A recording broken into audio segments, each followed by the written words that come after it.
kuko bavuga ko agahinda kadasangiwe gatumbira mu mubiri, kandi iyo umunwa utavuze umubiri uvuga. Hari ibibazo byinshi byigaragariza mu bubabare bw'umubiri, nk'umutwe udakira, kubabara mu ngingo, ibibazo by'ubuhumekero, kubabara mu gifu, ndetse ku bana n'ingimbi hakabaho no kwikubita hasi, ndetse n'ibindi bakunda kwita tetema, ibibazo ndetse n'ibindi bibazo by'uburwayi bw'umubiri bitandukanye bikomoka ku bibazo by'uburwayi bwo mu mutwe.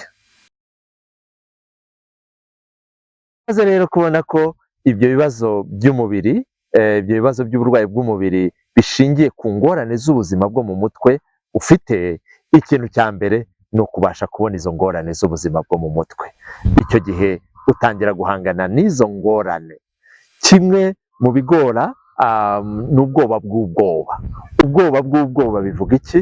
Akenshi ufite ubwo burwayi bw'umubiri bukomoka ku bibazo byo mu mutwe, ahorana ubwoba bw'ubwoba ko ari bugire ububabare runaka, kutari businzire, kutari uri burware umutwe, ko igifu kiri bukurye, kuri bwiture hasi. Icyo gihe rero icya kabiri ni uguhangana n'ubwo bwoba bw'ubwoba. Ubwoba bw'ubwoba babuhangana nabwo bate? Icya mbere ugomba gukora ni ugushaka uburyo usohoka ahantu hose hashobora gutuma hakuzanira ubwoba bw'ubwoba.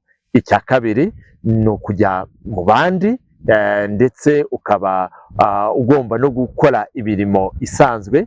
Icya gatatu, kora kenshi imyitozo ngororamubiri, ukore siporo. Icya kane, gerageza kwitekerezaho kenshi, ibyo bakunda kwita meditasiyo. Witekereza ushingiye ku hahise hawe, ahubu, aho ugeze, ndetse n'ahazaza. Ahazaza hagomba gutandukana n'ubwo burwayi bwawe bwazanywe n'ibibazo, butazanywe n'ingorane z'umubiri umuntu ahura nazo buri munsi.